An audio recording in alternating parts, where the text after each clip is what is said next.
आज नितिन विदेश से अपने घर वापस लौट रहा था। उसकी माँ और दादी के उदास चेहरे उसकी आंखों के सामने रह रहकर आ रहे थे। दरअसल नितिन पहले 4 वर्षों से विदेश में ही था और इस दौरान 8 महीने पहले ही उसके पिताजी की मृत्यु हो गई। मृत्यु से करीब 2 घंटे पहले उसके पिता ने उससे वीडियो कॉल पर बात की थी। अपने पिता के आखिरी शब्द उसके कानों में अब भी गूंज रहे थे। सदा खुश रहो बेटा, खूब तरक्की करो और डॉक्टर बनकर हमारा नाम रोशन करना। अपने पिता की मृत्यु पर बहुत रोया था। उसका दिल अपार दुख से भर उठा, परंतु वीज़ा न लग पाने के कारण वह आ नहीं पाया था। उसके मन में विचार चल रहे थे कि आज उसकी माँ उसे अचानक अपने पास देखकर कितनी खुश हो जाएगी, और जब माँ को ये मालूम पड़ेगा कि मैं गुड़गांव के एक बड़े अस्पताल में डॉक्टर के तौर पर नियुक्त हो गया हूँ, तो उनकी खुशी का ठिकाना नहीं रहेगा। उसकी बूढ़ी दादी माँ तो उसे देखते ही उसे अपने गले से लगा लेगी। दादी माँ के लिए जो शॉल खरीद कर लाया हूँ वह उन पर कितनी खूबसूरत लगेगी। जब नितिन घर पहुँचा तो देखा कि उसकी भाभी नीतू रसोई घर में बच्चों के लिए खाना बना रही थी। नितिन के भतीजा और भतीजी दोनों आंगन में खेल रहे थे। पहले तो वह अपने चाचा को पहचान नहीं पाए, लेकिन थोड़ी ही देर में चाचू चाचू कहकर नितिन की ओर दौड़ते हुए आए और उससे लिपट गए। बच्चों की आवाज़ सुनकर भाभी भी आंगन में आ गई, लेकिन नितिन यह देखकर हैरान था कि उसकी भाभी के चेहरे का रंग उड़ा हुआ था। वह कुछ घबराई हुई सी नजर आ रही थी। नितिन को देखकर बोली, अरे भैया, आपने तो आने से पहले बताया भी नहीं। आपने तो कहा था कि कुछ साल आप वहीं रहकर नौकरी करेंगे। हाँ भाभी, लेकिन ये बात भी सच है कि अपने परिवार से दूर रहकर विदेश में मेरा मन नहीं लगता था, इसलिए मैंने इंडिया में नौकरी करने के लिए अप्लाई कर दिया और अब आपके देवर को यहाँ की एक बहुत बड़े अस्पताल में डॉक्टर के तौर पर नियुक्त कर लिया गया है। यह सुनकर नीतू की आंखें फटी की फटी रह गई। दरअसल मैं आप सभी को सरप्राइज़ देना चाहता था, इसलिए मैंने किसी को नहीं बताया कि मैं भारत आ रहा हूँ। ऐसा कहते हुए नितिन अपनी माँ के कमरे में गया। माँ कहाँ हो आप? लेकिन उसे माँ कहीं नज़र नहीं आई। माँ के कमरे से निकलकर वह अपनी दादी के कमरे में गया। माँ देखो, आपका पोता वापस आ गया है। लेकिन वह हैरान रह गया कि अम्मा भी कमरे में नहीं थी। तभी नितिन का भतीजा पीछे से आया और बोला, चाचू आप किसे ढूंढ रहे हैं? दादी और बड़ी दादी तो यहाँ नहीं रहते। तभी जल्दबाजी में उसकी भाभी नीतू पानी लेकर आई। नितिन, जो अपने भतीजे की बात सुनकर हैरान रह गया था, अपनी भाभी से पूछने लगा, भाभी सोनू क्या कह रहा है? अरे देवर जी, ये बच्चे तो कुछ भी बोलते हैं, नीतू ने हड़बड़ाते हुए कहा और सोनू को आंख के इशारे से बाहर जाने के लिए कहा। तभी नितिन बोला, लेकिन भाभी, माँ और अम्मा कहाँ है? वो मुझे कहीं नज़र क्यों नहीं आ रही? तभी उसकी भाभी नीतू अपने चेहरे पर फीकी सी मुस्कुराहट लिए बोली, अरे देवर जी, आपको बताया तो था, माँ तो दादी को लेकर केदारनाथ की यात्रा पर गई है। पर यात्रा पर तो माँ और दादी 1 महीने पहले गए थे। अब तक तो उन्हें आ जाना चाहिए था और मैं उन्हें कब से फ़ोन लगाने की कोशिश कर रहा हूँ, पर उनका फ़ोन लगता ही नहीं। अरे देवर जी, चिंता करने की कोई बात नहीं है। माँ जी का 1 हफ्ते पहले ही फ़ोन आया था। उन्होंने बताया था कि उन्हें आने में कुछ और समय लग जाएगा। दरअसल वहाँ नेटवर्क की प्रॉब्लम रहती है, इस कारण उनका फ़ोन भी नहीं लग रहा। परेशानी की कोई बात नहीं, वह बिल्कुल ठीक है। इतना कहकर नीतू वापस रसोई घर में खाना बनाने चली गई और नितिन थोड़ी ही देर के लिए अपने माँ पिताजी के कमरे में चला गया। वहाँ लगी पिताजी की तस्वीर को देखते हुए उसकी आंखों में आंसू उमड़ आए और कहने लगा, देखिए पिताजी, आज आपके बेटे ने आपका सपना पूरा कर दिया है। आज आपका बेटा डॉक्टर बन गया है। नितिन को वह दिन याद आने लगा जब उसने अपने परिवार वालों को ये खबर दी थी कि आगे की डॉक्टरी की पढ़ाई के लिए उसका एडमिशन विदेश के लिए बहुत बड़े कॉलेज में हो गया है। जब नितिन ने अपने घर के सभी लोगों को ये खुशखबरी सुनाई थी तो परिवार के सभी लोग बहुत खुश हो गए थे। वहीं दूसरी ओर उनके मन में अपने बेटे से दूर होने की पीड़ा भी उनके चेहरे से साफ झलक रही थी।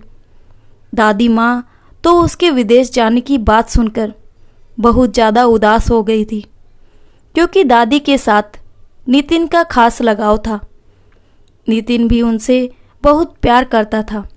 बचपन से लेकर बड़े होने तक नितिन अपनी दादी के पास ही सोता था, उनसे कहानी सुना करता था। नितिन के बड़े भाई ने पिताजी का बिजनेस संभाल लिया था और उसकी भाभी एक गृहिणी थी। माँ से घर का काम कुछ ज़्यादा नहीं हो पाता था। अब दादी की भी कमर झुक गई थी, लेकिन संयुक्त परिवार था और सभी एक दूसरे का अच्छे से ध्यान रखते थे। नितिन के माता पिता अपनी माँ की पूरी सेवा करते थे।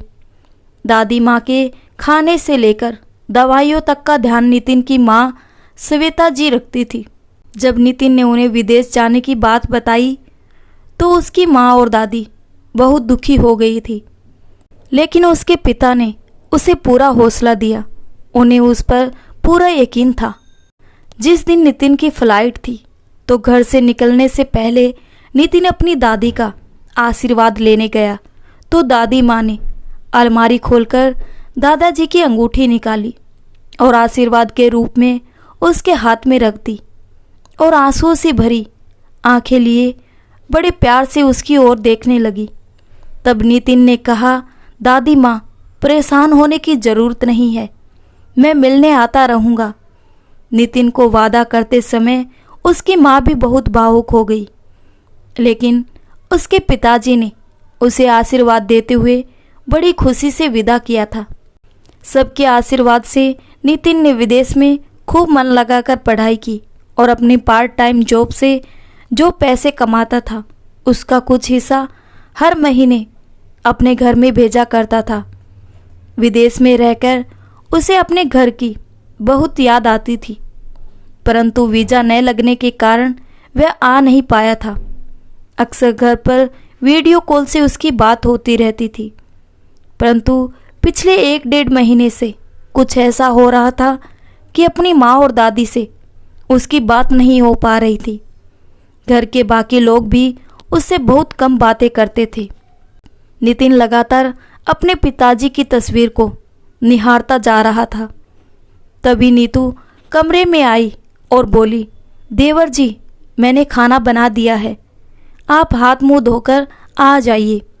लेकिन अपनी दादी और माँ से इतने वर्षों के बाद मिलने का जो उत्साह नितिन के मन में था, वह सारा उत्साह ठंडा हो गया था।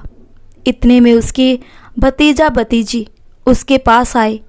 हमारे लिए क्या लाए हो चाचू? तभी नितिन ने उन दोनों को अपने बैग में से ढेर सारे खिलौने और चॉकलेट्स निकाल कर दिए। पिताजी तो अब रहे नहीं और माँ और दादी भी घर पर नहीं है। ये सोच सोचकर नितिन को ऐसा लग रहा था कि जैसे उसे अपना घर ही काटने को दौड़ रहा हो। शाम के समय जब उसका बड़ा भाई घर वापस आया तो थोड़ी देर के लिए नितिन ने उससे बातचीत की, परंतु आज बात करते हुए ना जाने क्यों ऐसा लग रहा था कि कुछ ठीक नहीं है। उसे अपने भाई भाभी का व्यवहार बहुत अजीब लग रहा था। कुछ गड़बड़ तो है, ये सोचकर उसका मन अशांत हो रहा था।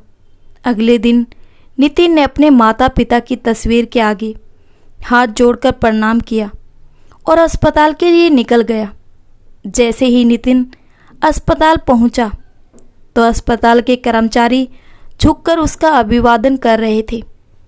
नितिन जैसे ही अपने कैबिन में पहुंचा तो सबसे पहले उसने दीवार पर अपने पिताजी की तस्वीर लगाई ताकि उसके पिताजी का आशीर्वाद हमेशा उसके साथ रहे। अस्पताल में सभी लोग उसे बड़ी इज्जत से बात कर रहे थे। नितिन को भी मरीजों का दुख दूर करके बहुत अच्छा महसूस हो रहा था। दोपहर के समय जब नितिन मरीजों का हाल जानने के लिए अस्पताल में राउंड पर निकला तो अस्पताल के बेड पर लेटी एक बूढ़ी अम्मा को देखकर उसका दिल करुणा से भर आया। उस बूढ़ी अम्मा के कमलाए हुए शरीर को देखकर लगा कि जैसे कि वह कुछ जानी पहचानी है। वह दीवार की ओर चेहरा किया सो रही थी। जगह जगह से फटी हुई साड़ी से अपने सर को ढक रखा था। चांदी जैसे चमकते हुए बाल उसके फटे पल्लू से झांक रहे थे। उस बूढ़ी अम्मा को देखकर नितिन को कुछ आकर्षण सा महसूस हो रहा था। नितिन जब कैबिन की ओर वापस आने लगा उस समय सभी सफाई कर्मचारी साफ सफाई और झाड़ू पोछा करने में लगे हुए थे। फोन पर बातें करते करते अचानक नितिन के कानों में एक कर्कश आवाज़ सुनाई दी। उसने देखा कि अस्पताल की एक नर्स एक अधेड़ उम्र की सफाई कर्मचारी पर जोर जोर से चिल्ला रही थी, जब तुम लोगों से काम नहीं बन पाता तो नौकरी क्यों पकड़ लेती हो? घर क्यों नहीं बैठ जाती? ढंग से पोछा तक नहीं लगाया जाता तो यहाँ कर क्या रही हो? वह बेचारी महिला सफाई कर्मचारी सर झुकाए चुपचाप उसकी बातें सुनती जा रही थी। यह देखकर नितिन को बहुत बुरा लगा। जैसे ही वह उस ओर गया उसे उस महिला कर्मचारी में अपनी माँ की छवि नजर आने लगी। फिर सोचने लगा कि माँ यहाँ कैसे हो सकती है। ये सोचते हुए वह जैसे ही थोड़ा और नज़दीक आया अचानक उसके दिल की धड़कन तेज हो गई। उसकी आंखों के आगे अंधेरा छा गया। उस औरत को देखकर नितिन दंग रह गया क्योंकि वह सफाई कर्मचारी सच में उसकी माँ थी। उसकी माँ की आंखों से आंसू धारा बहती जा रही थी। तभी वह नर्स बदतमीजी से बोली, मैं आज ही तुम्हारी शिकायत करके तुम्हें नौकरी से निकलवाती हूँ। इस समय नितिन के सब्र का बांध टूट गया और नर्स को डांटते हुए बोला, नौकरी से तो मैं तुम्हें निकालूंगा। तुम्हारी हिम्मत कैसे हुई अपने से बड़ी उम्र की औरत से ऐसे बात करने की? वह कोई नौकरानी नहीं बल्कि मेरी माँ है। यह सुनकर नर्स का मुंह खुला का खुला रह गया। सब लोग हैरानी से नितिन की ओर देखने लगे। तभी नितिन के मुंह से निकला, माँ आप यहाँ इस हालत में? आप तो तीर्थ यात्रा पर गई थी ना, तो फिर आप यहाँ कैसे? और अम्मा कहाँ है? अपने बेटे को देखकर श्वेता जी अपने बेटे के गले लागकर फूट फूट कर रोने लगी और इस अस्पताल के बेड पर लेटी हुई बूढ़ी अम्मा के पास ले गई, जो फटी हुई साड़ी में निठल लेटी हुई थी। अपनी माँ और दादी को ऐसी हालत में देखकर नितिन का दिल करुणा से भर गया। तभी उसकी दादी भी नींद से जाग गई। श्वेता जी ने कहा, देखो अम्मा जी कौन आया है। आपका पोता ना अब डॉक्टर बन चुका है। सामने अपने डॉक्टर पोते को देखकर दादी की आंखों में आंसू उमड़ आए और बड़े प्यार से अपने पोते के चेहरे पर सहलाकर उसे खूब आशीर्वाद दिया। लेकिन नितिन के दिमाग में हजारों सवाल चल रहे थे। वह बोला, माँ, दादी, अब आप बिल्कुल चिंता मत कीजिए, मैं आ गया हूँ। आप मुझे बताइए क्या बात है।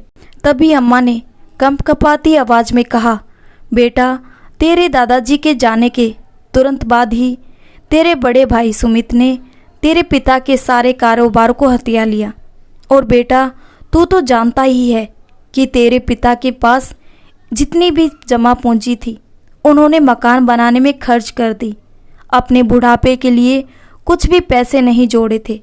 लेकिन अब तेरे पिताजी के जाने के बाद तेरी माँ को दवाइयों के लिए और छोटी छोटी ज़रूरतों के लिए पैसे चाहिए होते थे तो तेरे भाई भाभी के आगे हाथ फैलाने पड़ते थे और उन दोनों को तो 50 रुपये देने में भी आफत आ जाती थी। नीतू बहू आए दिन मार्केट जाती थी और उन दोनों को तो 50 रुपये देने में भी आफत आ जाती थी। नीतू बहू आए दिन मार्केट जाती और अपने लिए नए नए कपड़े खरीद कर लाती थी। उसे सुमित को कोई दिक्कत नहीं होती थी, लेकिन अगर तुम्हारी माँ ने 500 रुपये भी मांग लिए तो घर में कलेश शुरू हो जाता था, यहाँ तक कि खाने पीने और दवाइयों के लिए भी। वे दोनों तेरी माँ को तंग करने लगे। तेरी भाभी बस अपने पति और बच्चों के लिए सुबह शाम का खाना बनाती थी और बाकी के सारे काम तेरी माँ से करवाती थी। झाड़ू पोछा बर्तन सभी काम मेरी बहू करती थी, और जब मेरे और अपने लिए 2 रोटियां बनाने लगती थी, तेरी भाभी 10 बातें सुनाती थी तेरी माँ को। मुझे ये सब देखकर बड़ा दुख होता था, और अगर मैं कुछ कहती थी तो ज़ोर ज़ोर से चिल्ला चिल्ला कर मुझे डरा धमका कर चुप करा देती थी और कहती थी, एक तो पढ़े पढ़े हमारा खर्चा बढ़ा रही है, ऊपर से मुझे ही ज्ञान देती है। चुपचाप एक कोने में पड़ी रहे, नहीं तो धक्के मारकर घर से बाहर निकाल दूंगी। तुझे नहीं मालूम बेटा, तेरे जाने के बाद हमने कितने दुख झेले हैं। ऐसा कहते हुए दादी रोने लगी। तभी नितिन की माँ सविता ने अम्मा के आंसू पोंछते हुए कहा, बेटा हम लोगों के साथ क्या गुजरी है ये तो केवल हम ही जानते हैं। अम्मा जी की दवाई के लिए तो सुमित से बड़े ही मुश्किल से पैसे निकलवा पाती थी, लेकिन जब मेरी भी तबीयत खराब होने लगी और मैंने उसे अपनी दवाइयों के लिए पैसे मांगने चाहे, तभी नीतू बहू ने घर में क्लेश शुरू कर दिया और कहने लगी, कोई काम धंधा तो करते नहीं है, बस मेरी छाती पर बोझ बनकर बैठी है तुम्हारी माँ और दादी। अब मैं उन लोगों के साथ नहीं रह सकती हूँ, आए दिन तो बीमार पड़े रहते हैं। तुम्हारी माँ भी अब कोई काम की नहीं, तुम्हारी माँ भी अब कोई काम नहीं कर पाती। मेरे बस का नहीं है इनको बना बना कर खिलाना। तुम ऐसा करो कि यहाँ तो इन्हें किसी वृद्धाश्रम में छोड़ो या फिर घर से निकाल दो। नीतू बहू की ये बातें सुनकर मुझे ऐसा लगा कि सुमित उसे थप्पड़ लगा देगा और कहेगा कि मेरी माँ और दादी के बारे में ऐसा बोलने की तुम्हारी हिम्मत कैसे हुई। लेकिन बेटा मैं तो हैरान रह गई ये देखकर कि सुमित को तो बहू की हर बात सही लग रही थी। इस बात के बाद करीब 4-5 दिन मुश्किल से बीते होंगे कि सुमित मुझे कहने लगा कि माँ गुड़गांव में रहने वाले अपने मित्र से अम्मा की तबीयत के बारे में बात की है। वह गुड़गांव के एक बड़े अस्पताल में काम करता है। उसने डॉक्टर से कल की अपॉइंटमेंट फिक्स करवा दी है। आपकी तबीयत ठीक नहीं रहती तो आपको भी साथ में ले जाएंगे। बस आप कल तैयार रहना, और हाँ, वहाँ 2-4 दिन रुकना पड़ सकता है, इसलिए अपने और अम्मा के 2-2 जोड़ी कपड़े भी उठा लेना। बेटा मैं तो बहुत खुश हो गई थी कि चलो हमारे बेटे को हमारी कुछ तो चिंता है, इसलिए मैं जल्दी से पैकिंग भी कर ली। अगले दिन नीतू और सुमित हमें गाड़ी में बैठाकर यहाँ लेकर आए। उन्होंने बाहर लगे बरगद के पेड़ के नीचे हमें बैठा दिया और यह कहकर वो दोनों चले गए कि हम डॉक्टर से नंबर लगवा कर आते हैं। मैं और अम्मा जी बहुत देर तक यहीं बैठे रहे और उन दोनों के आने का इंतज़ार करते रहे कि कब वो लोग आएंगे और हमें डॉक्टर के पास दिखाने के लिए ले जाएंगे। बैठे बैठे न जाने कितने घंटे बीत गए, लेकिन ना तो सुमित वापस आया और ना ही नीतू बहू का कुछ पता था। मुझे तो चिंता हो रही थी कि आखिर वह लोग रह कहाँ गए हैं। मैं अस्पताल के बाहर घबराई हुई हर जगह अपने बेटे बहू को ढूंढने लगी। ढूंढते ढूंढते शाम हो गई, लेकिन उन दोनों का कुछ पता नहीं था। लेकिन जो बात मैं नहीं समझ पाई वो बात अम्मा जी समझ गई कि वो दोनों हमें इतने बड़े शहर में किसी बड़े डॉक्टर को दिखाने के लिए नहीं लेकर आए थे, बल्कि वो तो हमसे छुटकारा पाने के लिए यहाँ लेकर आए थे और इतने बड़े शहर में हमें भीख मांगने के लिए छोड़कर चले गए। अपने भाई भाभी की करतूत सुनकर नितिन को बहुत ज़्यादा गुस्सा आ रहा था। तब सवेता जी आंखों से आंसू लिए बोली, बेसहारा करने से पहले उन दोनों ने हमारे बारे में एक बार भी नहीं सोचा। अम्मा जी के कंधे पर सर रखकर फूट फूट कर रोने लगी कि आखिर हमने क्या कमी छोड़ दी थी अपने बच्चों की परवरिश में, जो अपने ही बेटों ने हमें ये दिन दिखा दिया। लेकिन इस समय मैं महसूस किया कि अम्मा जी को तेज बुखार हो रहा था। मैंने बिना कुछ सोचे समझे अम्मा जी को अस्पताल में ले गई और डॉक्टर को दिखाया तो अम्मा जी को अस्पताल में एडमिट करने की सलाह दी। लेकिन बेटा, इतने पैसे तो मेरे पास भी नहीं थे कि मैं इतने बड़े अस्पताल का खर्चा उठा पाती। बस हाथ में तेरे पिताजी की दी हुई सोने की अंगूठी थी, उसी को बेचकर जैसे तैसे कुछ पैसों का इंतजाम किया तो अम्मा जी का इलाज शुरू हो पाया। लेकिन वे पैसे आखिर कब तक चलते? 3 ही दिन में सारे पैसे खत्म हो गए और अस्पताल वालों ने कह दिया कि अगर पैसे नहीं है तो यहाँ इलाज नहीं हो पाएगा। मैंने आज तक खुद को कभी इतना लाचार महसूस नहीं किया था। अम्मा जी की हालत देखकर मैं तो बस रोई जा रही थी।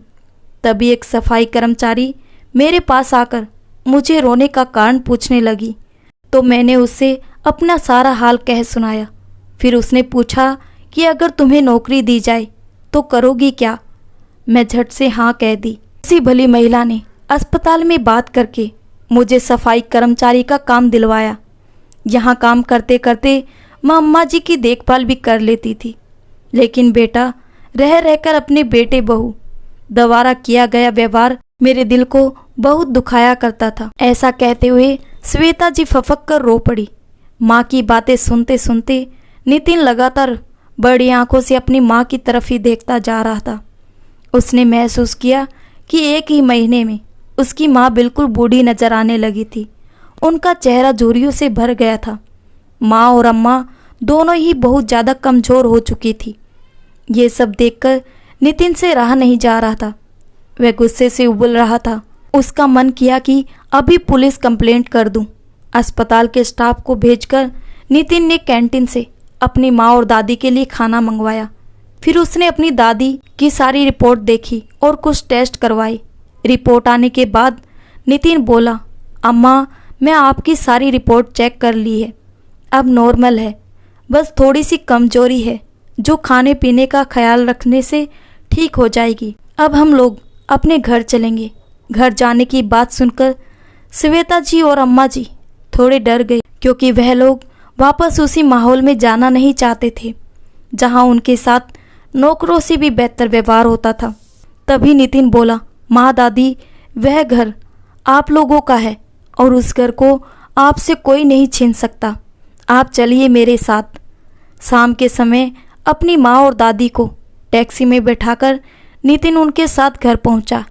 लेकिन अपने भाई भाभी को सबक सिखाने के इरादे से वह अकेले ही घर के अंदर गया और घर में उसकी भाभी नीतू की जन्मदिन की पार्टी चल रही थी। नीतू और सुमित अपने मित्रों के साथ नाच गा रहे थे। नितिन ने घर में पहुंचते ही म्यूजिक बंद कर दिया। तभी नीतू भड़कते हुए बोली, ये क्या बदतमीजी है? आप लोगों के सवालों का जवाब मैं बाद में दूंगा। पहले मुझे ये बताइए कि मेरी माँ और दादी कहाँ है? मुझे अभी की अभी उनसे बात करनी है। तभी उसका भाई सुमित बोला, तुम्हें कितनी बार बताएं कि वो दोनों वृंदावन की यात्रा में गए हैं। अच्छा, लेकिन उस दिन तो भाभी ने कहा था कि वो केदारनाथ की यात्रा पर गए हैं। ये सुनकर उसका भाई सकपका गया। हड़बड़ाते हुए वह कुछ कहने ही लगा था, उसी समय नितिन के सब्र का बांध टूट गया और चिल्लाते हुए बोला, कितना झूठ बोलोगे आप लोग? सच सच क्यों नहीं बताते कि आपने उन दोनों को धोखे से घर से बाहर निकाल दिया? तभी नितिन ने अपनी माँ और दादी को आवाज़ लगाकर घर के अंदर बुलाया। श्वेता जी ने घर में आते ही अपने बेटे बहू के गाल पर जोरदार तमाचा रसीद कर दिया। घर में उपस्थित सभी मेहमान ये सारा नज़ारा देख रहे थे। जो लोग अभी तक उनसे हंसकर बात कर रहे थे और पार्टी का आनंद उठा रहे थे, वो लोग अब उन्हें घृणा की नज़र से देखकर फुसफुसाने लगे और धीरे धीरे करके सभी लोग चले गए। थोड़ी ही देर में वहाँ पुलिस भी हाजिर हो गई। तब नितिन ने कहा, इंस्पेक्टर साहब, ये वही लोग हैं जिन्होंने मेरी माँ और दादी के साथ जानवरों से भी बेहतर सलूक किया है। उन्हें उनके घर से ही निकाल दिया और दर दर की ठोकरें खाने के लिए मजबूर कर दिया। जिस दुकान पर भाई ने कब्जा कर लिया है वह दुकान भी मेरे दादी के नाम पर है। जैसे ही नीतू और सुमित ने पुलिस को देखा, उन्हें दिन में तारे नजर आने लगे और वे दोनों झट से अपनी माँ और दादी के पैरों में गिर गए और बोले, हमें माफ़ कर दीजिए, हमसे बहुत बड़ी गलती हो गई। तभी सवेता जी ने कहा, जो गलती तुम लोगों से हुई है उसके लिए मैं तो क्या, भगवान भी तुम्हें कभी माफ़ नहीं करेगा। तभी पुलिस कांस्टेबल बोला, अब चलिए बाकी की बातें थाने में चलकर करेंगे। पुलिस की बातें सुनकर नीतू अंदर तक कांप गई और रुहासी आवाज़ में बोली, माँ प्लीज़ हमारे साथ ऐसा मत कीजिए। पर सवेता जी पत्थर बनी, जस की टस खड़ी रह गई। लेकिन जैसे ही पुलिस ने उन्हें घसीटकर बाहर की ओर लेकर जाने लगी, तभी सवेता जी ने उन्हें रोक दिया और कहा कि मैं अपनी कंप्लेंट वापस लेती हूँ। ये सुनकर नीतू और सुमित खुश हो गए और सवेता जी ने कहा, लेकिन इसका मतलब ये नहीं कि हमने तुम्हें माफ़ कर दिया। माफ़ी तो तुम्हें ज़िंदगी भर नहीं मिलेगी। अपनी कंप्लेंट में केवल अपने पोता पोती की वजह से वापस ले रही हूँ, क्योंकि जब बच्चे बड़े हो जाते हैं तब शायद उन्हें अपने माँ बाप घर में बड़े पुराने और फालतू सामान की तरह लगते हो, लेकिन बचपन में तो माता पिता भगवान समान ही लगते हैं। सवेता जी की बातें सुनकर नीतू और सुमित की नज़रें झुक गई। शायद वो अपने किए पर शर्मिंदा थे। फिर सवेता जी ने कहा, अब अपना सामान उठाओ और दूर जाओ हमारी नज़रों से। मैं तुम्हारा चेहरा तक नहीं देखना चाहती। आज से मेरा केवल एक ही बेटा है और वो है नितिन। अपनी माँ के मुंह से ये बातें सुनकर सुमित की हैरानी का ठिकाना ना रहा। सुमित और नीतू सवेता जी के आगे रोए और गिड़गिड़ाए, लेकिन अब इस बात के लिए बहुत देर हो चुकी थी। उनके कुकर्मों की सज़ा उन्हें सुना दी गई थी।